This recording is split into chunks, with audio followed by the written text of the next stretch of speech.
Welcome to the Committee for Oklahoma Prosperity podcast with Mike Mazie, CEO of Trinity Strategic Wealth, former state senator, and Oklahoma Secretary of Finance. Mike talks with public policy and industry leaders about needed transformative changes to make Oklahoma a top 10 state for people to live, work, and retire.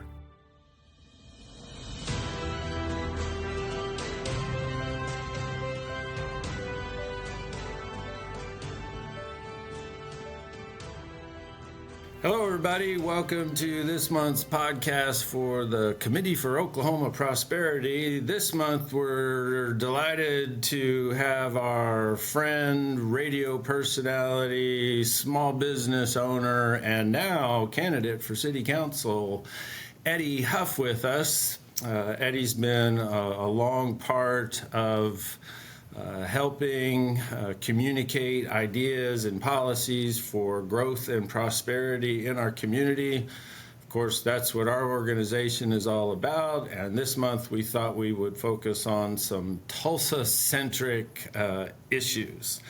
Many of you are familiar with our friend Eddie. You might not know that he was a global missionary for a while, and as well as a successful small business owner. So he's always got an interesting lens in terms of viewing both local, U.S., international affairs. Eddie, most importantly, what's going on with family during the summer of 2024? Well, with my personal family, or the local family, my wife and I, we're empty nesters now. I guess the biggest news, my son is vice president with the Florida Panther National Hockey League team. Wow.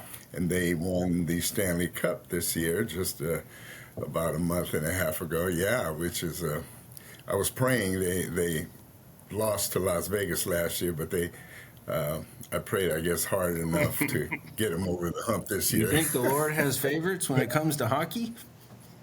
I don't know, but he sure came through this year for us. There you go. And but anyway, so we're supposed to go there in a couple of weeks to celebrate in Fort Lauderdale, there where they're based on. It's funny because he didn't even have a background, and when they called him, he's director of operations, a vice president of operations now, they call it, but he was totally a football and soccer guy all of his life, and they said, we don't care, we want what you do. So he arranges all of the everything, flights, hotels, food, travel. They're going to Sweden this next year to play a game up there. Wow.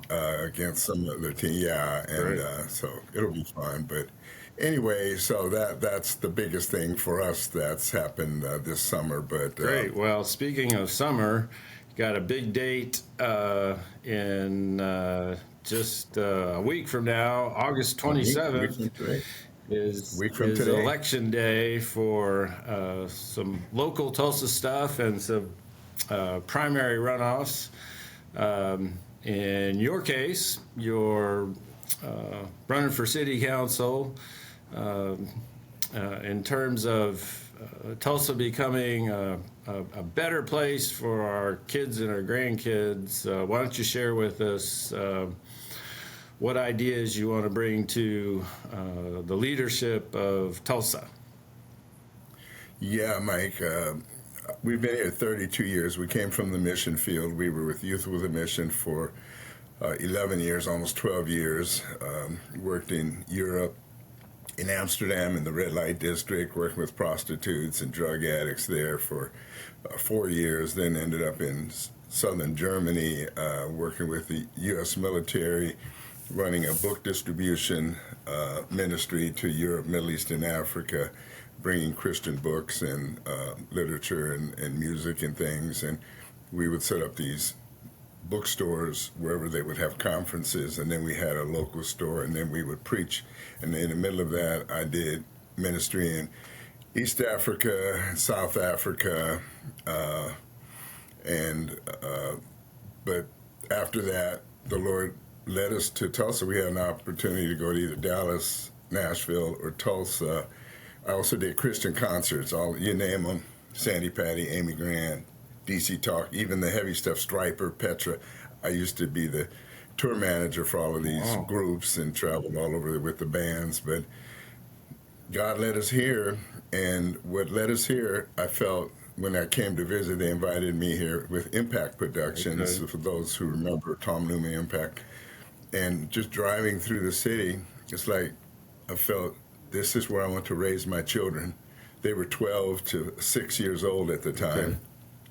And that's what we did, and raised them all the way up. And now the youngest is 40, if you can. That's how long we've been here now. And they've all graduated here. And funny, they all graduated in the district from Union High School, but even in Jonas Salk here in the Memorial District, and then for elementary school, and then over at Union. But Tulsa, the school district was good to my children. They've done well. They went from Pepperdine, University of Dayton. One of them is a graduate of the Coast Guard Academy. He's a lieutenant commander in the Coast Guard He's a pilot. He also took a 2-year sabbatical, so he's now also a pilot with United Airlines. He's back in the Coast Guard for 2 more years. When he retires, he's going back to the Coast Guard. Going back to United at that time. And anyway, we're really blessed. Our family's been very blessed to have been here in Tulsa. And we just want to see the best for Tulsa, the city it can be. And excuse me a second, Mike, I apologize for that. Busy man, busy times. Yeah, I thought that was taken care of. But anyway, so in 32 years, we've seen a lot of good things. And at the same time, we've seen just a change in the tone and atmosphere. And I've always said, it's funny, it's a lot like Donald Trump. I remember there's an interview with Donald Trump and was Oprah Winfrey from the 80s. I don't know if you've seen it, where she asked, will you ever run for president? And he said, I don't know if I ever will, but if things got so bad that I felt that I needed to, I might do it. But at this point, no. And I've always been that way. In fact, I told your dad often, I'm running from office instead of for office. And this time, I just felt it's time. And one of the things that I feel has called me to it is this thing keeps being resurrected about the 1921 race riot that they've now tried to morph into the race massacre. You know, it sounds worse if it's a massacre than just a riot. And we've got to let it go. You know, in Matthew 7, Jesus said, if you do not forgive, neither will your Father in heaven forgive you. And just in general, in the black community, we've got to forgive. I think I gave you my book a while back, didn't I? That Y'all Have Sinned. And that's the whole thesis of the book. It's about forgiveness. And that one of the things that's really, I believe, holding the black community down is this unforgiveness, and it's festering. It's gotten worse and worse, and now it's gotten to the point where the white community is caught up in lack of self-forgiveness. They've bought into this guilt trip, and every race, be it Native American, Asian, European, every race has done injustice to itself and other races. So we've got to get over this. And so my focus today is on today and the future. We've got to look forward and try to build a better community today and not look back over 100 years. Yeah. Speaking of today, there's a lot of uneasiness and uncertainty out there, with the economy, the damage that, higher interest rates and higher inflation have caused, that frustration.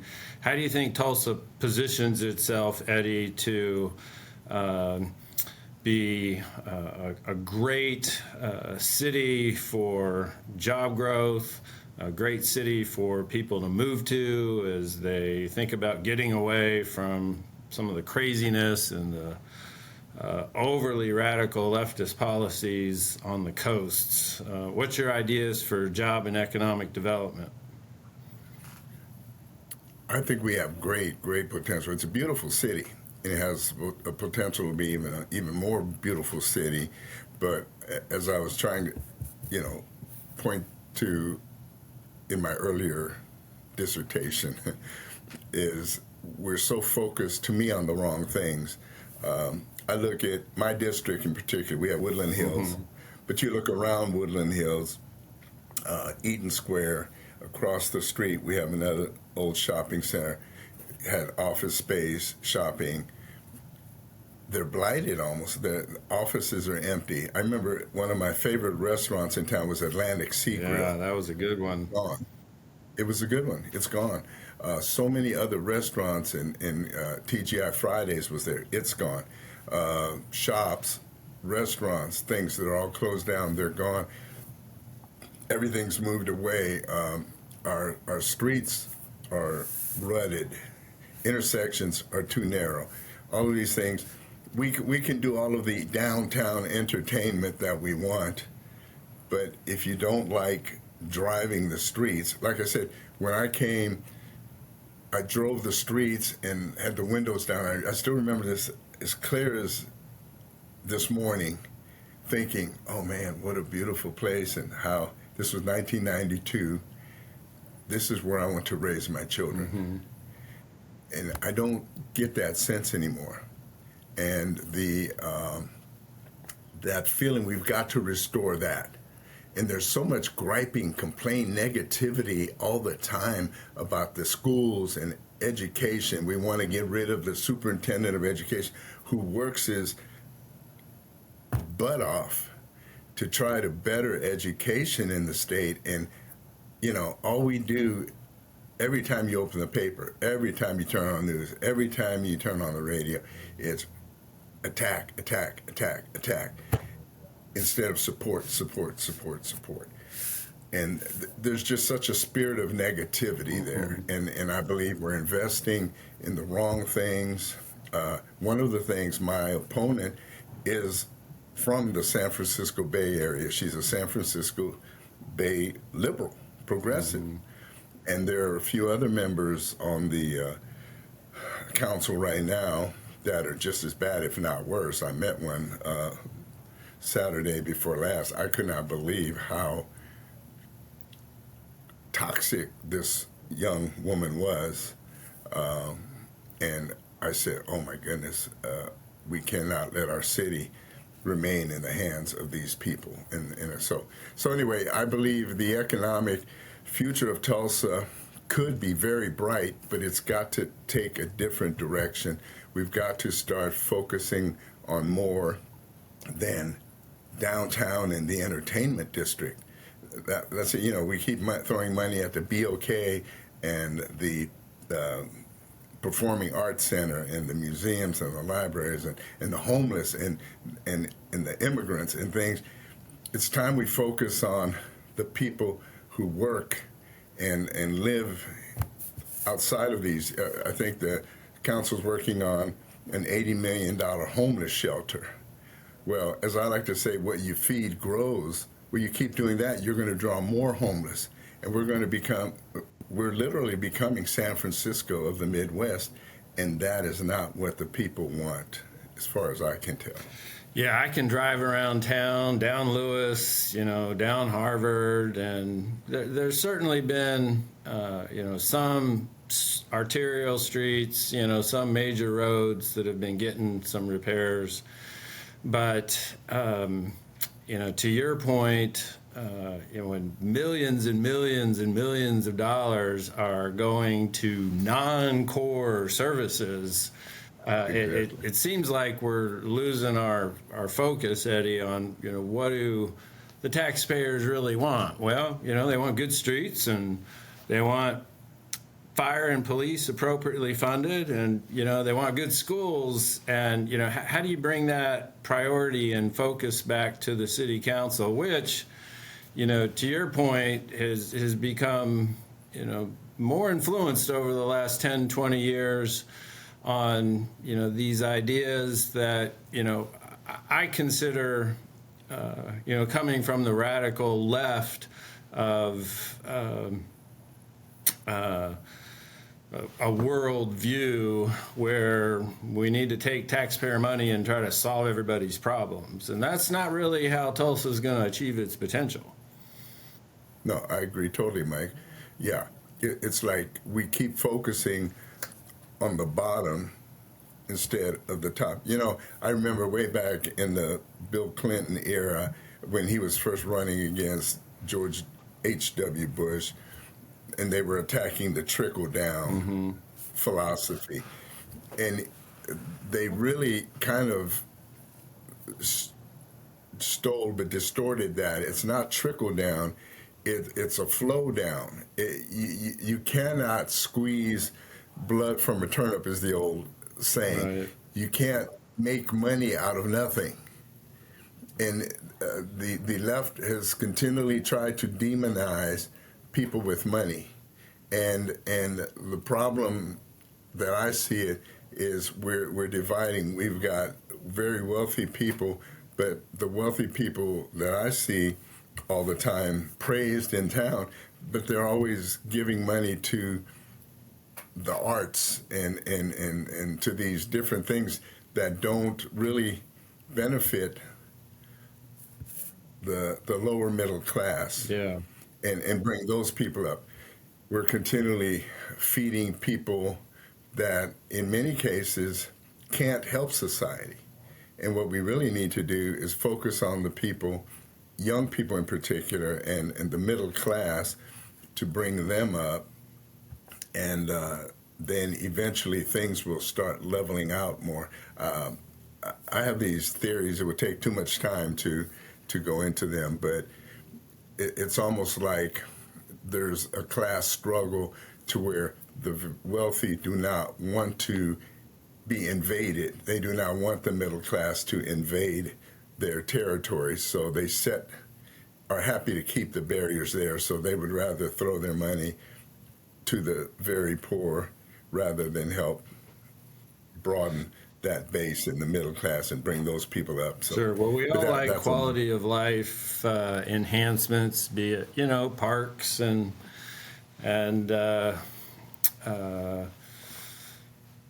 basketball games and musical events and music scene and all those activities that it seems like my 20-year-old kids like to enjoy. But when you start raising a family and you start having kids, you want safe neighborhoods, you want safe streets, you want your taxpayer money going to that sort of thing. Recent conversations I had with friends in the Tulsa Police Department, Eddie, indicate that manpower is still, 150 some off of, what the targets should be for the Tulsa Police Department. There's some various debates about how we could bring some officers from other locales. Should we require everyone to have a college degree or not, even if they say we're an MP for 10 years? How do you think we address getting more cops on the streets? Because there's obviously some non-violent, burglaries are up, retail theft is up a lot after the passages of State Question 780. So how do we get more cops on the streets? Yeah, you preaching my sermon there a lot, because as you remember when I was on the radio with Pat, that used to be one of my peeves, the whole college degree for police officers. A degree does not really necessarily mean that you're any better qualified to be a good police officer, especially if you spent 4 years partying. As you know, in my experience, I'm a perfect example. I didn't learn. I didn't learn anything. I mean, I hate to say it, but it's a confession time. I didn't learn much in college except how to have a good time. But and you mentioned it, take an 18-year-old, 17-year-old even young man or woman, volunteers to go into the military, spends 6 years in the military, comes out of the military, might have been a military police, worked in criminal investigation department, worked in many different, security type fields, have a security clearance, all of this. But if they didn't go to college, they're unqualified to join the police force. Well, how can you say they're unqualified when they have all of this experience and we put this on them? And so I believe that we need to re-look at it. When I started as a farmer's insurance agent years ago, they had the qualification of a degree. Okay. About 5 or 6 years in, they re-looked and rethought all of that, and they started hiring people with different other experiences, okay. Sales experience, whether it's department sales, door-to-door type of sales, and they found they were very successful hiring people with actual sales experience versus people with college degree, because these people knew what they were doing. And I really believe that there are hundreds, if not thousands, of experienced people out there that are qualified to be good law enforcement people, men and women, that we could look at hiring and training if we got off this mentality that they have to have this degree. For some reason, the degree seems to be more of a barrier than an asset. Yeah. So that's one of the things. And then there's just been this constant enforcement by the educational system, I think, and the media, that cops are evil. The police is evil. And I think what we need to do, when the police make mistakes, we have to call it out. Mm-hmm. I was one to call out a few instances in my time on the radio where I felt the police were out of line, but at the same time, when the police are doing their job, in fact, I was the first one to say a few times when I was stopped, anytime I'm stopped for a speeding ticket, I'll be the first one to say, I'm guilty. Yeah, you're right. You got me. Yep. How many times has that happened, Eddie? A few. Let's just wait. I have a heavy foot, okay. But the officers have always been very kind, courteous. A few times, one time I should have gotten 5 tickets because my plates were expired. I didn't have my security verification with me. I mean, they were like, in the officer just started laughing. He said, Mr. Huff, I can't believe. I have to write you up for something.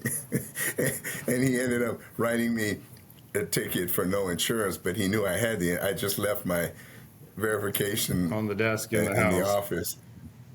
And all I had to do is show it, but he let me go on everything. But so generally, the police officers are fine people. They're good people. They truly are there to protect and to serve.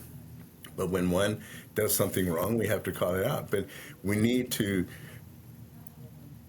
treat them better. It's not all about money. We keep thinking we'll throw more money at them, throw more money at them. But really, we just have to honor them in other ways by making the position an honorable one. It's funny, we put teachers now on this almost divine level, right? We almost worship teachers, every day. Oh, we got to do more for the teachers. But police officer, everybody always talks about law enforcement, but we don't really speak that well, and we're always attacking them for this and this and this. So anyway, I think I would like to look at it more broadly and see what else can we do besides just have a sit down with them.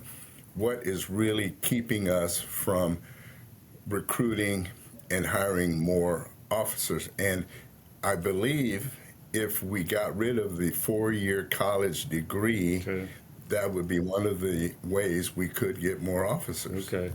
Well, the officers and small business owners like myself are, wrestling with the homeless issue more and more. I've got 2 nice buildings, Eddie, over off of Riverside. It's always been, kind of a premier location, but, since the pandemic and the knowledge, I guess, that, Tulsa's, just super generous, the homeless issue has really exploded, or I guess, the homeless population has really exploded. And unlike 10 years ago, we have some situations happening, here at my buildings where it's not particularly desirable. We try to help everyone as much as we can, get them connected with John 3:16 or Mission or, Restore Hope Ministries, but it's become, a nuisance. And how do we get a handle on this, in our community with, the mindset that, for those of us, like you and me, I know, sincerely want to follow the teachings of Jesus of Nazareth and help people turn their lives around. What's the right way to address this homeless population? Yeah. I go back to Dr. Dobson's book, Tough Love. As I mentioned earlier, I worked in Amsterdam for almost 5 years with YWAM Amsterdam, and we worked in the red light district with the drug addicts. Most of them were homeless. We used to have to move them from the doors to get into our building, and the prostitutes. And after a while, you understand that you can't help everybody. They just don't want to be helped. And I remember one young man I was working with, he was a drug addict, and we were offered him, paid for him to go to England to send him to this rehab farm, and we were supposed to leave, and we were waiting to catch a train to take a ferry to England, and I was going to go with him. And just as we were about to leave, he ran out of the office. He just couldn't do it. And I saw him a couple of weeks later on the streets, just a terrible mess. And the reason he wouldn't do it is because he wouldn't not take his drugs, because if to get on the ferry, they would have checked him, and he just would not forego it for one day.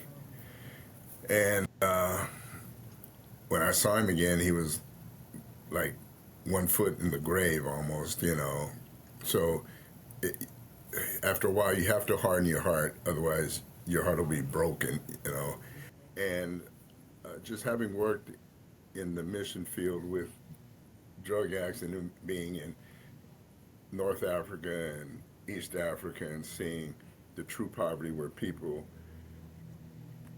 have an excuse for poverty, and then seeing these people, many of them, where it's just a case that they've chosen that, you have to realize that some people just don't want to be helped. This is what they've chosen. It's like Jesus said, Joshua, choose you this day whom you're going to serve. And it's that in life. You have to at some point make choices. And some people just choose. They choose this lifestyle, and they want to prey on people pity, and they will play it until the end. And the more you, as I said, what you feed grows, and the more we feed it, I think it's going to continue to grow. And if we're not careful, we will end up being another San Francisco of the Midwest. And that's what I hope to be able to put a stop to in the city council. We cannot continue to go down that road. We cannot continue to have people and squatters. Eventually we'll end up with squatters breaking into people on vacation. They leave their home, and then we have to fight to get them out of our houses, and you know, this type of thing. If you have an empty office building, they'll occupy it. You can't get them out. It just turns into a real mess. We've seen it on 2 continents, and it's just not pretty. So at some point, we have to take measures. And the old thing, you just have to harden your heart at some point, just as you do with children, right? With your children, at some point, you can't spoil your children. You have to, at some point, it hurts you. I mean, you know, it doesn't feel good to spank or discipline your child, but in the end, you know it's the right thing to do. So that's my position on the homeless situation, and it has gotten out of hand, and the current city council seems to want to continue to feed it. And I'm against that. Well, it's got to stop. The taxpayer money needs to be dedicated towards, you know, core services. And I think, you know, Oklahoma taxpayers are extremely generous with, you know, wanting to, you know, help people with the safety net that have, you know, run into some tough circumstances in life. But as you said, for our hardworking, you know, Tulsans that are paying an inordinate amount of their money to, you know, federal, state, county, and, you know, city taxes, our elected officials need to focus on, you know, core services and, you know, getting a high level of quality, you know, delivery of those services with transparency and accountability. And that's, you know, what we need from our city councilors. So our time is up for today. Thanks everyone for another great discussion hosted by the Committee for Oklahoma Prosperity. Be sure to share this with your other interested friends, and if you're not already getting the Mazie Minute every week, check out MikeMazie.com.